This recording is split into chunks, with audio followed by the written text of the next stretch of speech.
Assalamualaikum warahmatullahi wabarakatuh. Perkenalkan, nama saya Menigita Wardani, NIM 114240158. Saya dibersamai dengan Perkenalkan, nama saya Cahya Wijayanto dengan NIM 1442083. Saya Muhammad Naufal Nur Hakim dengan NIM 114242138. Di sini kami akan menjelaskan review jurnal yang telah kami review, yaitu jurnal Innovations in Nanomaterials for Remediation of Heavy Metal Polluted Soil by Wang et al. 2025. Untuk yang pertama adalah latar belakang. Kontaminasi tanah oleh logam berat adalah ancaman serius terhadap kesehatan masyarakat dan lingkungan. Logam berat non-biodegradasi seperti kadmium, arsenik, timbal, dan merkuri dapat terakumulasi dalam rantai makanan dan menimbulkan masalah kesehatan yang parah. Wang DKK 2025 mencatat bahwa tanah terkontaminasi logam berat merupakan ancaman kesehatan global karena sifat fisika kimia unik nanomaterial dapat dimanfaatkan untuk remediasi. Dengan mekanisme seperti adsorpsi, presipitasi, dan reaksi reduksi oksidasi, nanomaterial mampu mengurangi mobilitas dan bioavailabilitas logam berat di tanah. Lalu untuk fokus dan tujuan, artikel ini secara komprehensif mengeksplorasi aplikasi mutakhir berbagai jenis nanomaterial untuk membersihkan tanah tercemar logam berat.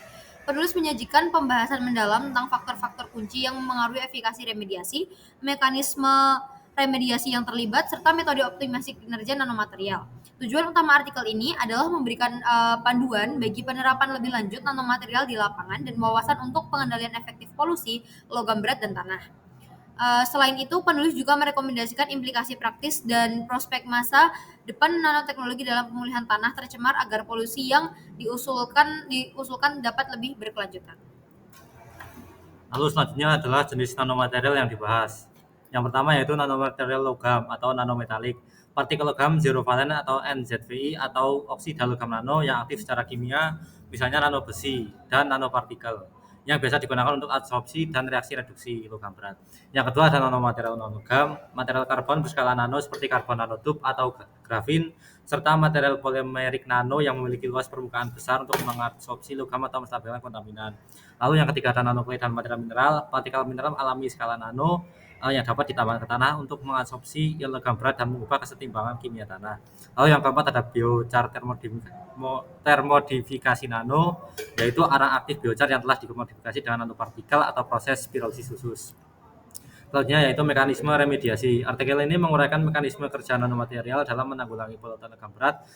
Lalu penulis menekankan bahwa nanomaterial bekerja dengan mengurangi mobilitas dan bioavailabilitas logam berat melalui jalur utama seperti adsorpsi permukaan, presipitasi nyawa tak larut, dan reaksi reduksi oksidasi. Faktor yang mempengaruhi efikasi. 1. Sifat kimia tanah seperti pH, kandungan bahan organik, dan konkuren logam. Kedua, karakteristik nanomaterial yaitu ukuran partikel, komposisi, modifikasi permukaan. Yang ketiga, kondisi lingkungan, misalnya kelembapan dan suhu. Yang selanjutnya, implikasi dan prospek masa depan. Pemanfaatan nanomaterial dalam remediasi tanah tercemar logam memberikan peluang besar untuk diterapkan pada skala lapangan, meskipun masih dibutuh uji coba lebih luas untuk memastikan efektif. Nah, dengan rekayasa dan modifikasi yang tepat, nanomaterial dapat dioptimalisasi sehingga memiliki kapasitas absorpsi, stabilitas, dan selektif yang lebih tinggi terhadap jenis logam berat tertentu. Kesimpulannya, tinjauan Wang et al. 2025 memberikan gambaran luas mengenai kemajuan terbaru nanomaterial dalam remediasi tanah tercemar logam berat dengan menggabungkan berbagai jenis nanomaterial dan mengkaji mekanisme kerjanya. Artikel ini bertujuan menjadi panduan referensi bagi peneliti dan praktisi lingkungan. Diharapkan wawasan yang disajikan dapat mempercepat perkembangan teknologi mediasi nasoskala yang lebih efektif dan berkelanjutan dalam pengendalian polusi tanah. Sekian dari presentasi kelompok kami. Wassalamualaikum warahmatullahi wabarakatuh. 42